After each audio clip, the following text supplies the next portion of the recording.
Yo, this episode of Bass Freaks is brought to you by Dunlop Super Bright Bass Strings. Dunlop Super Bright Bass Strings put your sound front and center with a bright yet musical top end, balanced fundamental, and a warm low end. Designed from the ground up to fit the vision of what a string should be, Super Bright Bass Strings provide a superior response that allows the natural voice of your bass to come through. Made in California at Dunlop headquarters, go to jimdunlop.com and check out Super Bright Bass Strings. Hello, my friends. Welcome to Dunlop Presents Bass Freaks. This is a place for all of us bass freaks to chat it up, gain a little insight and inspiration, and have some fun with some great bass players. I'm your host, Josh Paul, and today we welcome the one and only Duff McKagan to the show. Thank you for being on here, man. I'm so stoked. Thanks for having me. How are you doing? Well, what I'm doing right now, I think we're playing show number 6 on our U.S. tour. Okay, with Guns N' Roses, right? With Guns N' Roses, yep, correct. Awesome. We're in Missoula, Montana. We rehearsed for 5 weeks before the tour, and before that, during COVID, I was just playing a shit ton. I just got my own studio just before COVID hit, so in Seattle, and so I just spent 9 to 5 kind of basically 12 to 7:30 or 8 every day, 5 days a week in my studio during COVID. So got a lot of my chops. I kept my chops up. Hell yeah. Were you writing, or were you just practicing or doing different projects? All of that. Okay. Yes. Okay. But it's a kind of, during COVID, it was kind of a solitary thing. It was my engineer producer guy, Martin Fabier in Seattle. And we just, we made, like everybody, we made our own little pod.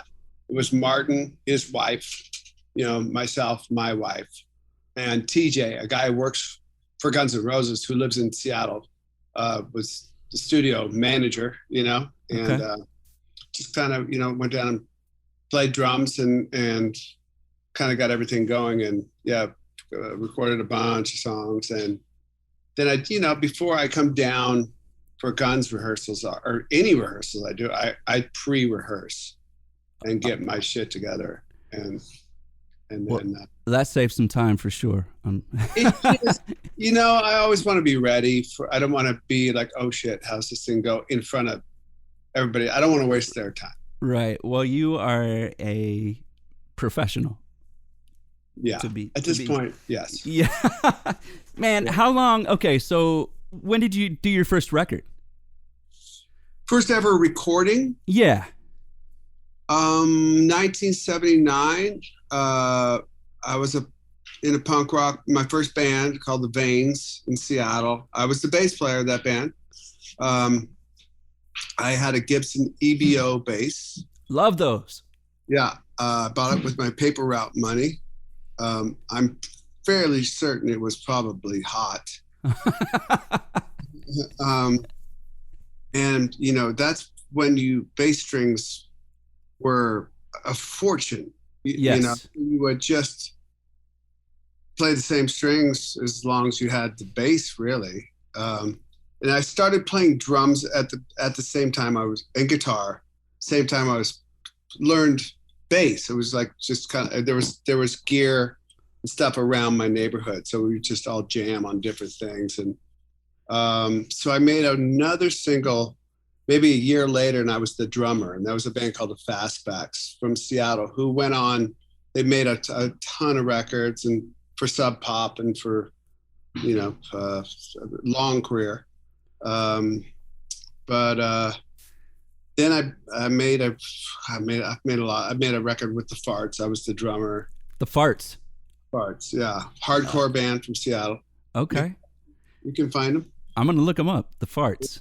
Yeah, and then I did record a bit. I played guitar on this band, The Living, and that record, I made that in 1982. It just came out like 8 months ago during COVID. That record from 40 whatever years ago. Stone from Pearl Jam has a little label. He put the record out. It's like, how come you never told me about this record? It never came out, right? Okay. So yeah, he just fell in love with this old punk record and put it out. And you played guitar on that? I was a guitar player. Yeah. Awesome.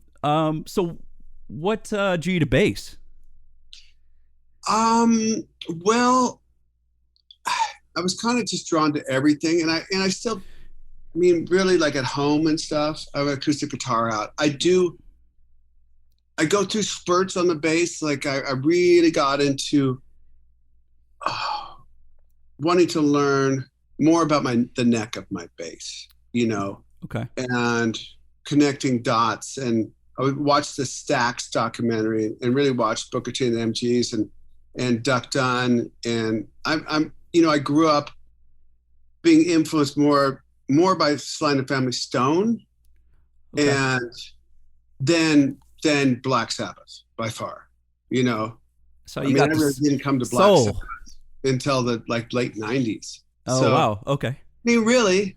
So like Jamerson and Duck Dunn, like that Duck Dunn, especially like not especially, but just that simplicity of that rhythm section was like, oh yeah, less is way more.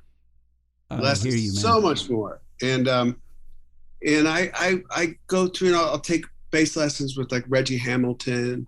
Oh, awesome. Yeah, and he's a neighbor and a good friend and a fuck you know, monster of a bass player. Or Scott Absolutely. Schreiner from Weezer. Oh, yeah. Scott's great. Scott's great. He's a studied guy. You know, he really knows a lot about theory and whatnot. So just sitting with other bass players, and you know, I pay him. I'm like, I know I want to take like I want this to be official. Like you're the teacher, I'm the student, and we have you know take notes and stuff. So I'll go through those spurts, Uh-huh.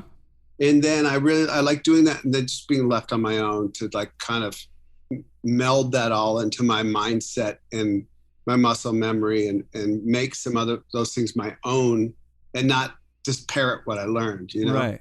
Yeah, that's important. I love that you are still eager to learn, and that's so Oh, great that you can use that even now in everything you do because you've done so much already, and I really appreciate that.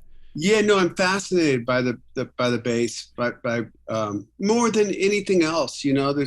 And I get to watch Slash, who's a master, you know, like I played with him for so long and seen him grow and progression and now he's really into the like this super blues solo and it's legit. It's not like him trying to copy some blues guy. Right. Like Slash is the real thing. So I really appreciate all that, and I appreciate really good drummers and really good singers. And I get to watch Axl, who's a master. You know, like fight for every vowel and find places in his body to push. Um, but I mean, bass is just a super fascinating instrument to me, and I'm really fortunate that that's what I play, and I get to go out and kind of practice what I preach. Doing that, I love playing guitar. I have my bands where I play guitar. I did get back into playing drums during COVID. Awesome. You know, it's killer playing drums, but I think Yeah. I'm the most comfortable, the most in my skin playing bass by far. Okay. And Well, I don't know it's, where we started with this, but yeah, no, I was just wondering what drew you to bass, and if there was maybe a particular bass player that you saw, and you were like, that's it, that's what I want to do, or even a musician because you're obviously a musician. You love music and yeah. you love all instruments, and you create. It sounds like not only on the bass but on guitar and drums as well. Yeah, Paul Simonon from The Clash. I got to see The Clash before London Calling. They played Seattle in 1979. And it was it was a gig that changed my life, really. Just like seeing this band that I thought was as big as, you know, I was very young. Punk rock was new. And I was like, this is my thing. And seeing this band that I thought I saw Led Zeppelin at the Kingdom in 77. And to me, The Clash were there from England, man. You know, like they're as Yeah. big as Led Zeppelin. They played this theater and there was like 150 people there because nobody knew The Clash was yet, really. And they were talking directly to people in the audience and saying, like, we're all in this together. There's no difference between us and you. And Paul Simonon, the way he approaches the bass and the holes and the places he hits, and just the fucking cool factor of that guy was really like, oh, I want to do that. And then there was a guy, Randy Rampage from DOA, which was okay, yeah, I know who DOA is. Yeah, and so they were from Vancouver, BC. They were kind of like my Kiss, as a young boy, teenager, and that guy was the shit. And if you see early pictures of him and see like pictures of me, and like to me now it's just so obvious. I wasn't trying to steal the guy's look or anything. It's just I was so influenced by Rampage. Right. That's well, I gotta say, you were talking about Slash earlier, and you think of Guns N' Roses, and I'm not trying to embarrass you or anything, but I always thought, oh, Slash is cool, but that guy right there talking about you, Duff, is awesome. He is cool as hell, and I want to do that. So you were definitely one of the people. For me growing up, I was holy shit. That's the epitome of cool right there. So the way you talk about Paul, I was kind of like with you. I was like, dude, that is awesome. Oh, thank you, man. I appreciate that. You're a rock star for sure. And one of the things that I'm very impressed by and I find really interesting is the fact that I read you went back to school. I didn't go back. I went to school because I never left school because I never went there in the first place. Okay. Okay, so you went to school, which is even cooler. Yeah. Man, what inspired that? What motivated you to actually take the time to do it? Well, really I could, school wasn't, I'm from a family of 8 kids. I'm one of 7. Okay. So college wasn't an option unless you paid for it on your own, right. In our family. So it just wasn't an option. Like when I chose music, not having options is great if you're a musician. That's what you want to do, and you 92% into, you have to be all the way in plus. You know what I'm saying? And so seeing as there was no options, I was cook or, digging foundations, construction, which I did to support my musical career. But once I moved to LA, there was no going back. There was no like safety net and no like, oh, I can always go to college. There was not. Yeah, that, I understand. Which I thought for me was very helpful. If you get to go to college when you're 18, that's fucking awesome. Like my girls, it's a different story for them. Like, you're going to college because your dad didn't have the option. Damn it. And when truthfully, when I got sober, I through my 20s, and I had started to be a pretty rough time for myself, and with the alcoholism and drug addiction, and I found a way out of that, and landed on my feet. And really, one of the first things I wanted to do, I'm like, I want to go to school. I want to go to business school. I'd made some money in my 20s. I didn't know what money was. I came from a family and I couldn't ask a brother or sisters, what I do. So I had to figure it out for myself. And if anybody was ripping me off and how they're doing it. And, that was really like kind of street credo, like, who's ripping me off? So I went to school and business school and got into the one I wanted to get in. I had to go through some community college to get into to Seattle U, where I went. It was wonderful. And I had, I started a band when I got sober in Seattle, this band Loaded. So I had like a college band.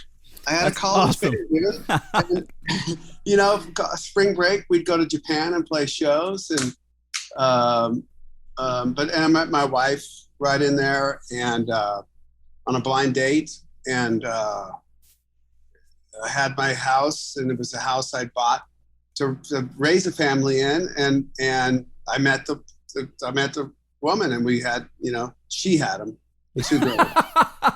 Yes, yes. I You was, got to clarify. You must yeah, clarify. yes, I was just there.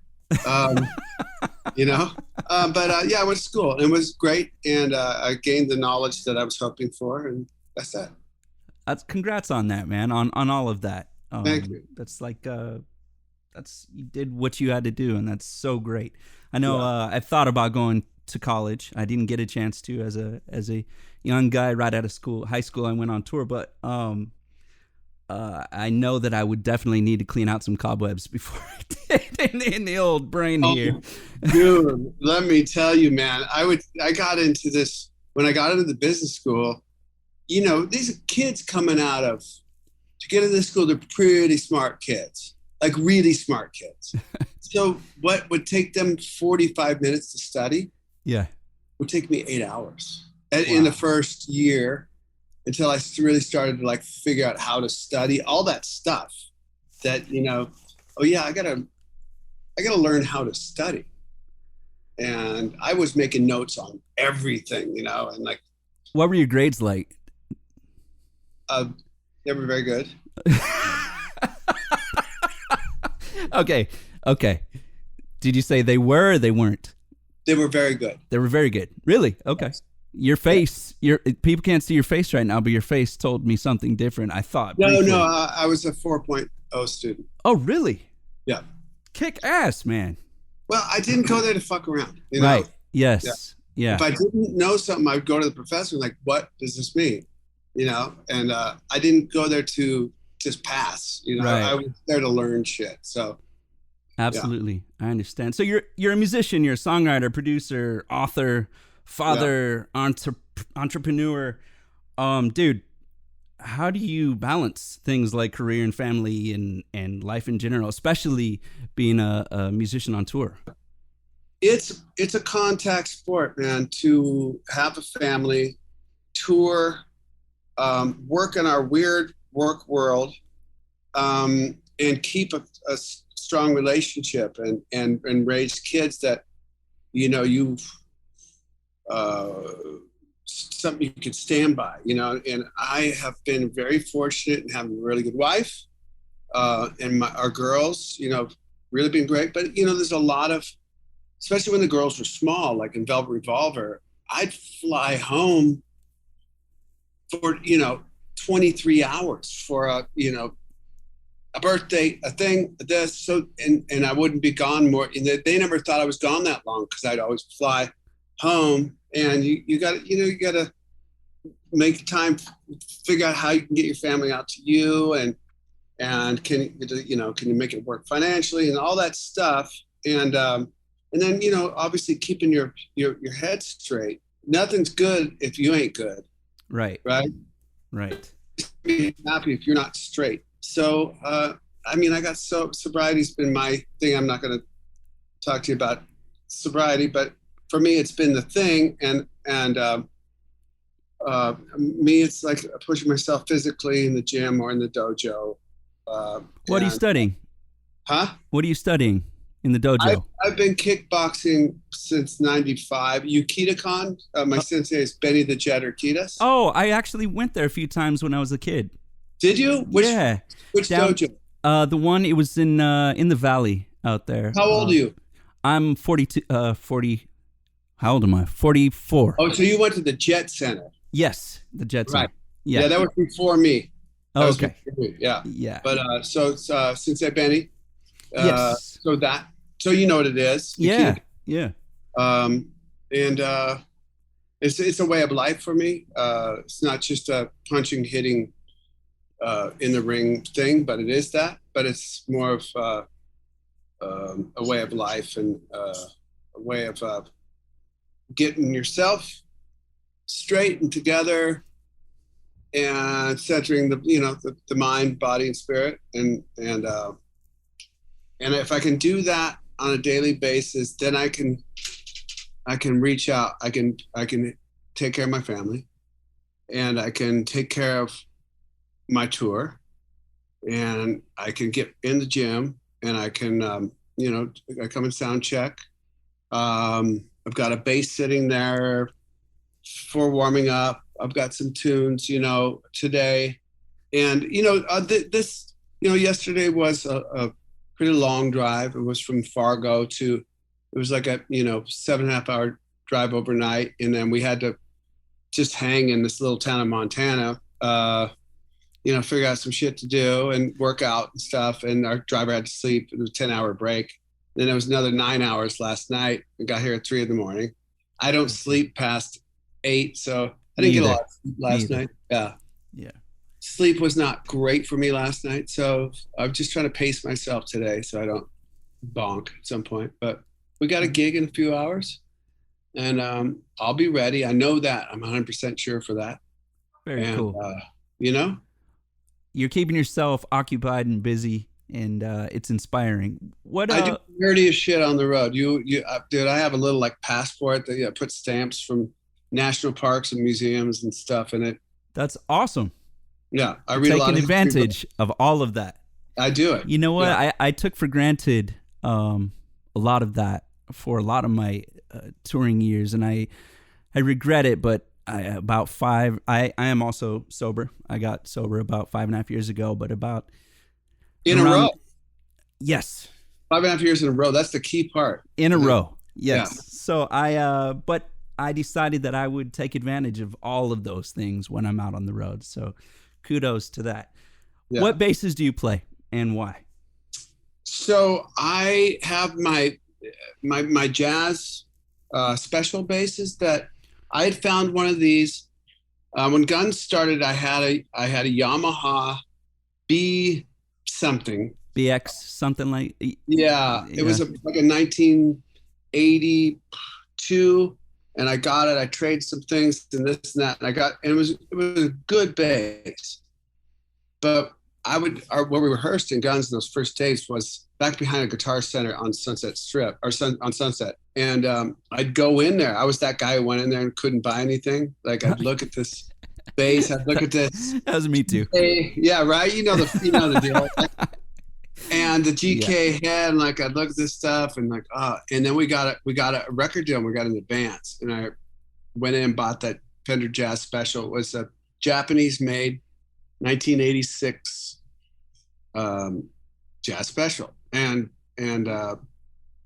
it became. I mean, that's the sound of that bass. Is the sound of Appetite.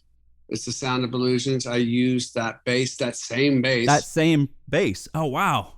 And then, flash forward, a year or 2 or 3, and Fender started to make that bass for me, custom shop. It would the neck was a little misshapen, a little egg-shaped. Turns out that particular neck was a little off, a little askew, perhaps. Mm-hmm. And so they put it on a computer and rotated the thing and figured it out. And so we just get them from the custom shop, and then flash way forward and Velvet Revolver, Fender wanted to put out a Duff model, and it was that 86, Japanese jazz special. And then I started playing. Reggie Hamilton got me a Reggie Hamilton mod Geddy Lee jazz. Okay. Right? And he sent it to me. I was on the road in Velvet Revolver, and Reggie, it's the sweetest thing ever. He's my bass teacher. He sends me this bass. And it's got the drop D thing on it. And I started it's when I was really studying, and I put some flat wounds on another bass, and I'm playing with my fingers now. And I'm awesome. Yeah. And this is like 2009 or so. And I'm really like listening to Duck Dunn and Jamerson and playing with my fingers and trying the one finger thing like Jamerson, and like that guy's fuck him. That fucking guy. I hear the stories like he's laying on his back, like just playing with one finger. I'm like, okay, yes, okay, good for you, James Jamerson. With the drop D, and then I started playing in this band, the Walking Papers. I was playing bass. Barrett Martin, drummer. If you haven't listened to Walking Papers, listen to. I'm gonna write this down. Listen to. The records I played on with Barrett Martin playing drums. It was like going to church, man. This band, and it really my bass chops. It was really bass heavy. The band, kind of like a soul band. Okay. Soul, dirty rock and roll, super cool. Were you rocking your fingers on that record or a pick? I did a little bit of all of it. Oh, awesome. I had the drop D thing going, and there was a lot of songs in drop D, and I started messing with that.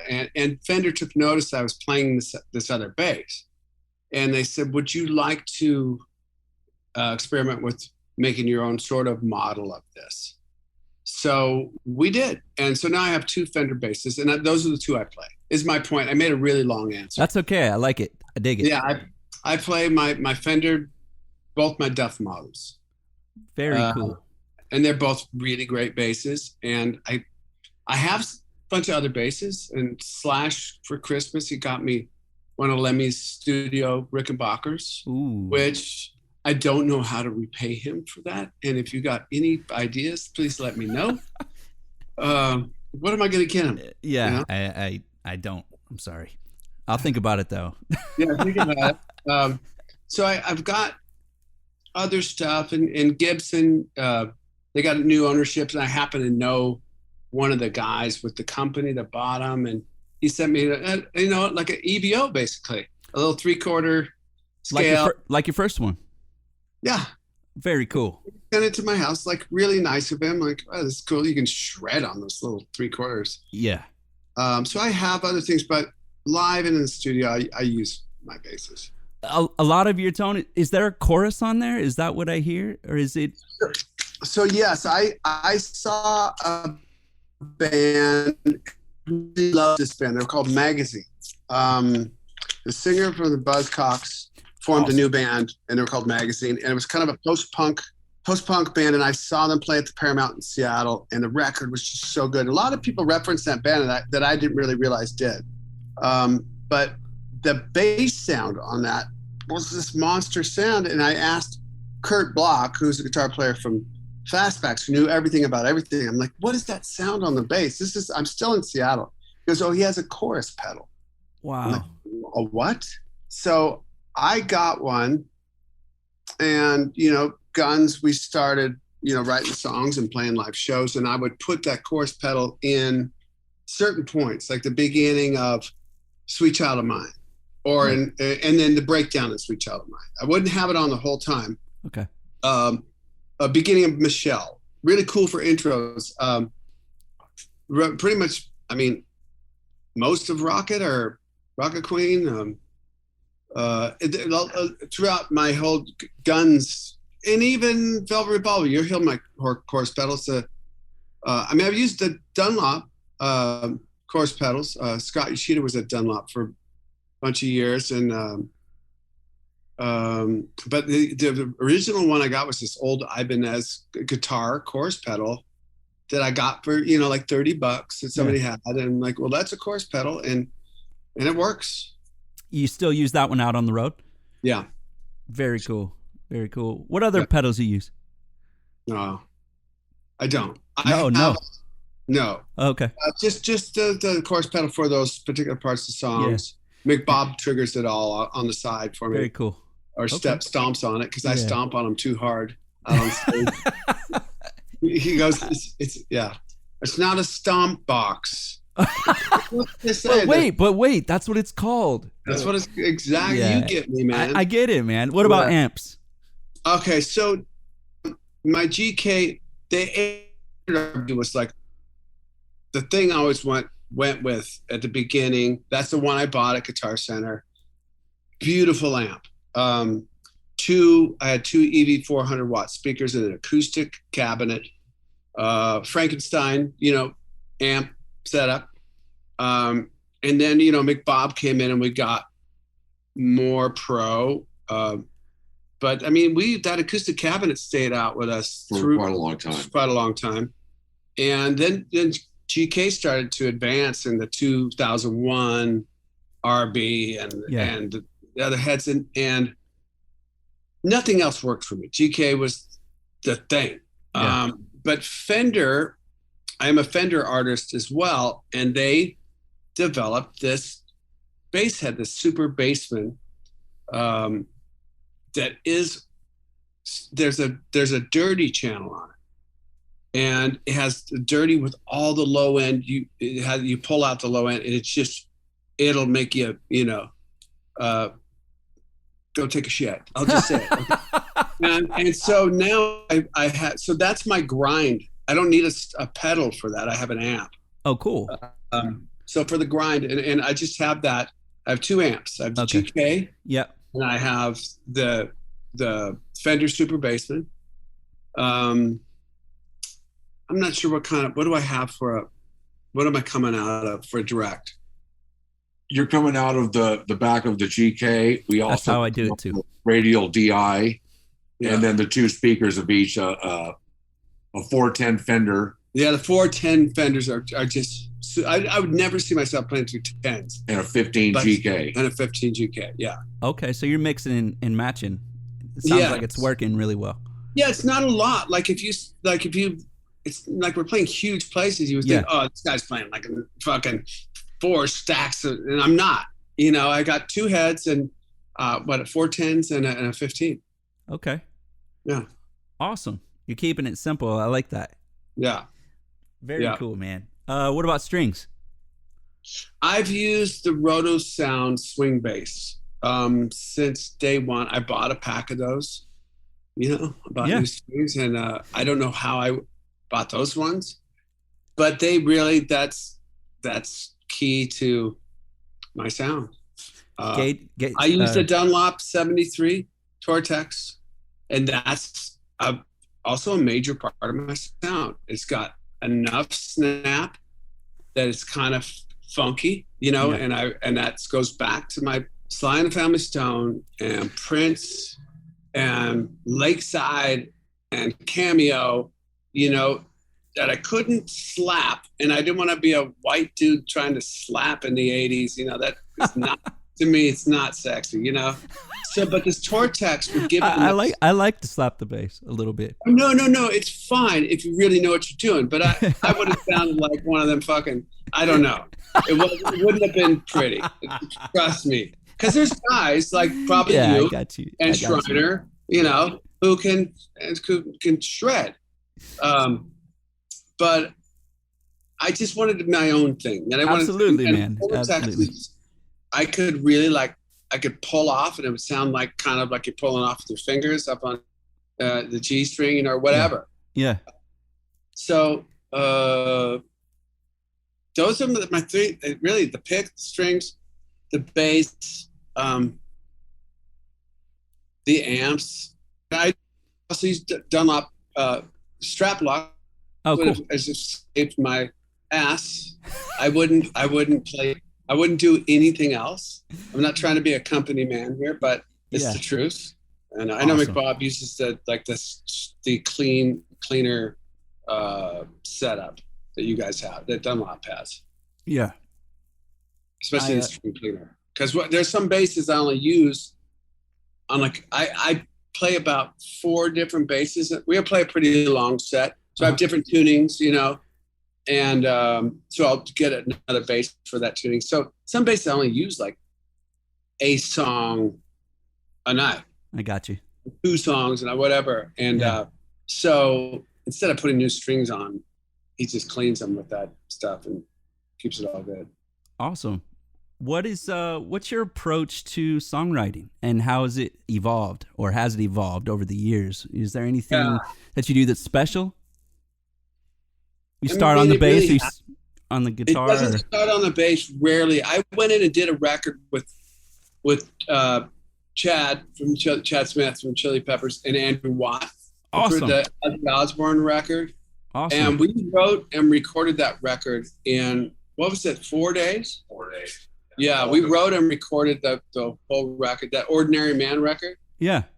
Guys who never really, but it was just 3 pro dudes, me and McBob were just talking about, who clicked. And it's a pretty fucking killer record, but those riffs I wrote on the bass, it's rarely, really rare. Yeah. I'll do that. If Slash has got something and I can there's a bass line that, like Sweet Child of Mine, beginning of that shit or whatever, right. Like that's just feeding off of each other. But when I write songs, I have an acoustic guitar. Okay. And, I listen to different artists, and I don't steal their material, but I purposely listen to Elvis Presley gospel, just to get a different take. on that whole song was one G major chord with just these rolling, you know, vocal melodies that evolve and evolve. It's all over a G. It might go up to a C for a second, and then it comes back to a G. You know, that very simple stuff. Absolutely. But I have an acoustic guitar with me. It's on my bus. I wrote a song last night on my ride, and I recorded my GarageBand. Cool. Some piece of shit. I always have a melody line, a vocal melody line, and just during COVID, I recorded 39 songs, and you know, hopefully 23 of them are good, and out of those, hopefully 16 are great. Yeah. You know, yeah, or at least 2. You know. Yeah. So I kind of get inspired by things I listen to, or sometimes things I don't listen to, just not listening to stuff for a while. Depends. I just go in all these kind of cycles. Really. I got you. People I play with, different. I pick up things from them. So yeah. Very cool.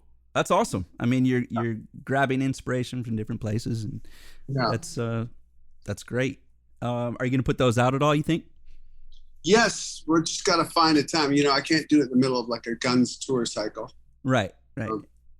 So, man, there's so many different ways I write. I got to tell you, it really is. If I'm playing with a really cool drummer and I got electric guitar on, some guy, you know, Sean Kenny from Alice in Chains, we did this thing where we just jammed, and he's such a different drummer that we had like 12 things, and I was playing electric guitar, and he's a very musical drummer, and playing with Chad Smith, writing the Ozzy songs. You know, we don't get to play Ozzy songs. You know, we don't only get to play them; we get to write them. That's amazing. You know what I'm saying? Like, okay, well, let's go. You know? Yeah, man. Let's go. Let's listen to some Sabbath on our drive in, and let's go. Do you have a favorite drummer? I played with some really good guys. Yeah. You know, I've been really fortunate. Barrett Martin is one of those guys. He was from Screaming Trees. He has a jazz quartet now. He studied in Senegal, you know, Senegalese rhythms and shit. The guy's just ridiculous. He plays stand-up bass. You know, he's just like this all around. Abe Laborio, pretty much a badass. Got to play with him. You know, the guys who give me a really good pocket. Frank is really our drummer for Guns. He's really coming into this really special place of a pocket. He's evolving as a drummer as we've been playing the last 5-6 years. Awesome. It's really like, it's a pleasure to play with him right now. He's got this big pocket going, and I don't know, you know, if he knew he was finding it or not. I'm like, there it is. We were in rehearsals. I'm like, holy motherfucker, there it is. And he's like, okay. And so I played with Taylor, who's great. Cool. I played with Dave Grohl. All these guys are great and Chad Smith. Come on, the guy's fucking a monster. So solid. He's crazy. Yeah, amazing. Doing that stuff with Chad, like I know I can get in front of me and Chad. We both know we could get in a room right now and write a record for somebody. You know, and I can't wait to hear it. You know, and it doesn't matter who. We'll fucking figure it out. Awesome, man. So I've got so many good. Steven Adler was amazing, you know, like that swing, that little engine he has, and Matt Sorum, monster. So many guys. Great, I don't want to leave anybody out, but I played with. I don't have a favorite. Okay. You know, I can't say that I really do, but I've played with some pretty dynamite motherfuckers. It sounds like it, man. Dream I played come with true. Aronoff. Yeah, I played with a lot of them. I played with Prince's drummer, the big guy. Remember that in Minneapolis? Oh, I can't remember his name though. New Power Generation, first drummer in New Power. Yeah, I can't remember his name. He moved the whole stage when he played. Not just his drum kit, but so crazy, man. That's amazing. You know, when it's such a gift to be able to play with a good drummer. It feels so good. Yeah. What advice do you have for young guys young musicians or bass players out there. Yeah, I mean, you've had some serious longevity in your career, and I think that we're all lucky to learn from you. And oh well, shit, I don't know, man. I got to talk to Duck Dunn before he died, and I didn't know he was gonna die. To take some lessons from him. And I got him on the phone, and somebody put me in touch. Lakeland bassist put me in touch with him, and I called him. It was before a gig somewhere. He was playing in Phoenix, and I said, "Hey, Duck Dunn, I'd love to take some lessons from you at some point. Like, is that any way I could make that happen?" And he's like, "Oh, now Duff, I couldn't show you anything you didn't know, Yeah. And I'm like, no, dude. Like, me sitting in a room, trust me." And he just didn't really. He was like, I don't know, but he heard my little girls in the background. "Oh, you got kids? Why don't you bring your family out and we'll hang out?" Very sweet man, and I kind of feel like that. Like, I'm still in the middle of it. I don't know what I could give to somebody else. Like, I think we definitely need young bass players, and there's some really good players to watch and it's such a badass instrument to play, and especially if you're laying it down like the Jamersons, John Paul Jones, but Duck Dunn plays, like, start there with like less is more, and learn that great stuff, and listen to Larry Graham, and listen to Prince play bass. And, yes. You know what I mean? Yeah. And there's so many.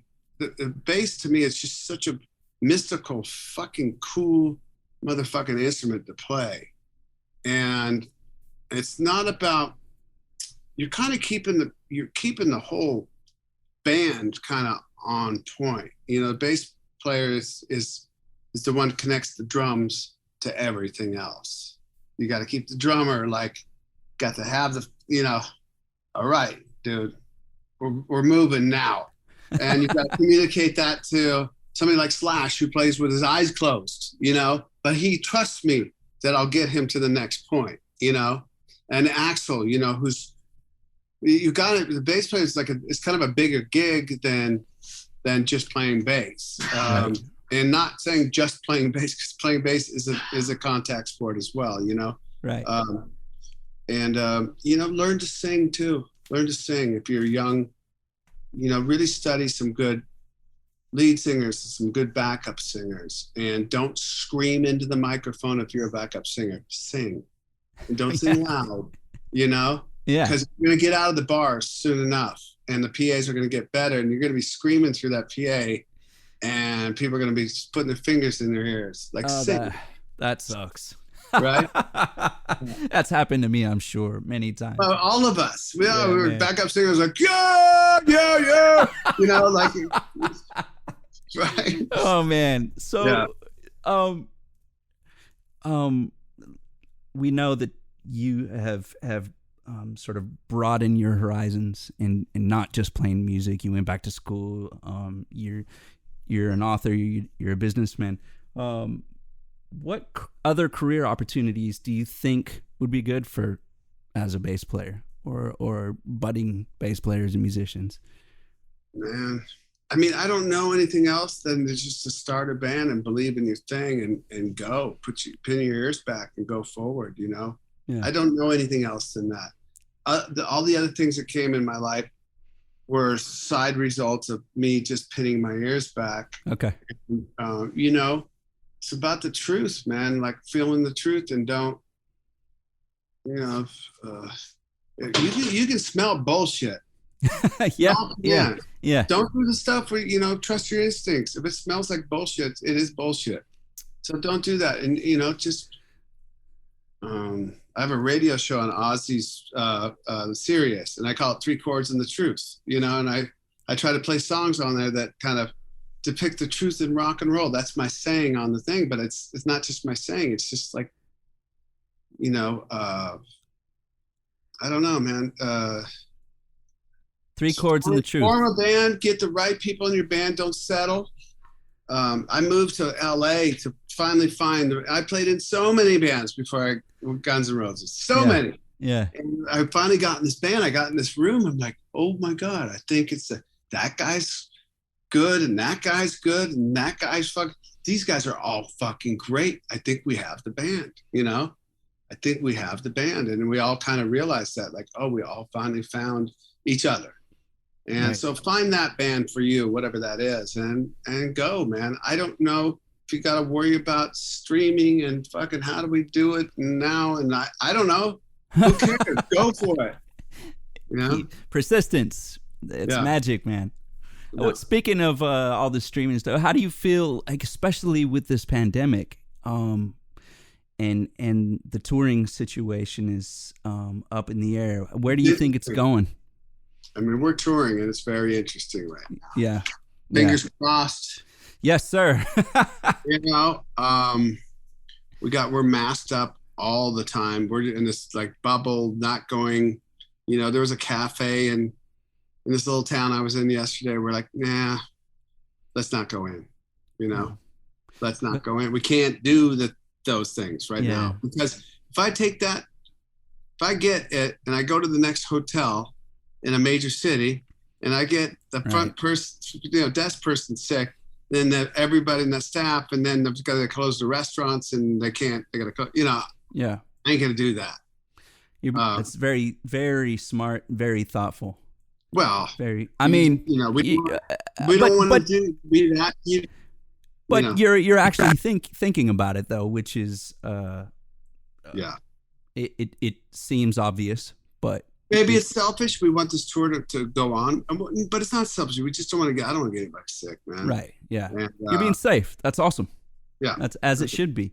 Yeah. Do you have any, let's see, are you on social media at all? I am on, yes, I am on Instagrams. It's just me, Duff McKagan. Awesome. And I'm on Twitter. Okay. I post like shows, like, thank you, Missoula. I'll probably post that tonight with some picture I took of like something stupid. Couple emojis, couple hugs and kisses. Maybe. Yeah. I put no emojis on there. No, I don't. I guess I have a Facebook, but I don't run it. It's like a professional. What do they call it? It's like a professional Facebook. They just post all. Yeah. Okay. Yeah. Somebody else. But I like Instagram when I get bored on a bus ride. I follow like some fancy like resort in Italy. Like I just look at like, oh, look at that. Yeah. And I'm like on a bus, not our bus ride. Oh, look at this. Boats out there. I do that with Thailand on there all the time. Yeah. I follow I look at dogs, like stuff like that. Oh, yeah. I wish I had that lab on my bus right now. We could.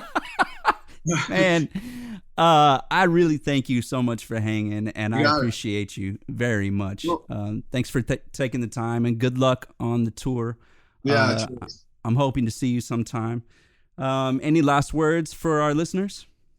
I mean, thanks for listening. Hopefully you got a little something out of this. I just do the best I can with what I got, and I try to do that every day, and that's it, man. I hear that, man. That is our show for today. Thank you for joining us. Stay healthy and kind. Spread love, good vibes, and inspiration. And remember, you got this. Follow your path and just play. I'm Josh Paul. I hope to see you out there sometime soon.